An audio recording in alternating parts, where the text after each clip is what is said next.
ఈ రాష్ట్రానికి సౌత్ ఇండియాలో ఏ రాష్ట్రానికి లేని అడ్వాంటేజ్ ఈ రాష్ట్రానికి ఉంది. కర్ణాటక వాటర్ స్కార్సిటీ, తెలంగాణ అంటే నీళ్లు ఉన్నాయి కానీ మళ్ళీ హైయెస్ట్కి లిఫ్ట్ చేయాలి. తమిళనాడు ప్రాబ్లం ఉంది. కానీ ఈ రాష్ట్రంలో గోదావరి ద్వారా ప్రతి సంవత్సరం 2000 టీఎంసీ నీళ్లు సముద్రంలోకి పోతున్నాయి. ఈ సంవత్సరం వరదలు వచ్చాయి. కృష్ణా గోదావరి రెండు కలిపి 5000 టీఎంసీ నీళ్లు సముద్రంలోకి పోయినాయి. అందుకే నేను మీకు చెప్పింది interlinking of reverse. Polavaram to Banakacherla, Polavaram to Vamsadhara, ఇది చేయగలిగితే ప్రతి ఎకరాకు నీళ్ళు ఇచ్చే పరిస్థితి వస్తుంది.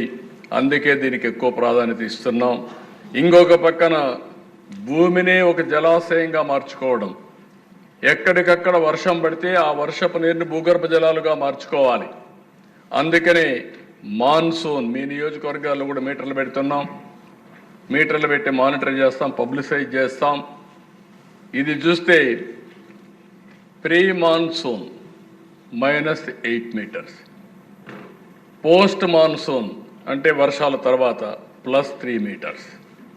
ఆ 3 మీటర్స్ కూడా ఎందుకంటే వాటర్ లాగింగ్ వచ్చి సెలైనిటీ వచ్చి భూములు ఇదే పరిస్థితి వస్తుంది.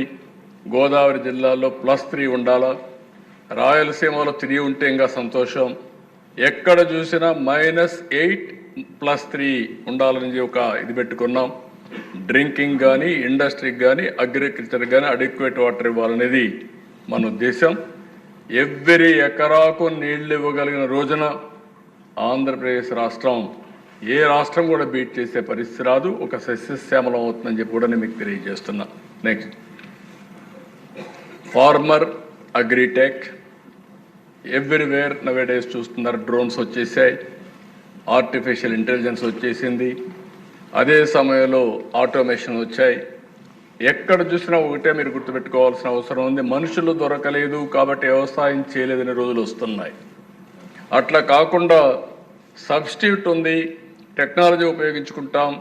అయితే టెక్నాలజీ కూడా కాస్ట్ ఎఫెక్టివ్గా లేకపోతే ఎక్కువ పెరిగిపోతే ప్రాబ్లం వస్తుంది.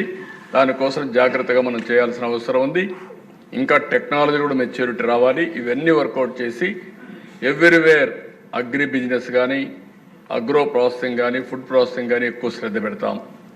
అధ్యక్ష, ఇది ఒక విషయం కూడా గుర్తుపెట్టుకోవాల్సింది, గ్లోబల్ బెస్ట్ లాజిస్టిక్స్.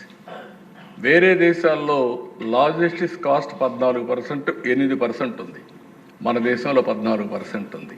సరి అయిన రోడ్లు లేవు, పోర్ట్లు లేవు, ఎయిర్ కార్గో కానీ ఇవన్నీ సమస్యలు ఉన్నాయి. అందుకే మీరు చూస్తే రోడ్స్ని, పోర్ట్స్ని, ఎయిర్పోర్ట్స్ని, ఇన్లాండ్ వాటర్ వేస్ని ఇవన్నీ తీసుకొచ్చి one of the best logistics హబ్గా ఆంధ్రప్రదేశ్ని తయారు చేయడానికి ముందుకు పోతున్నాం అని చెప్పి కూడా నేను మీకు తెలియజేస్తున్నా.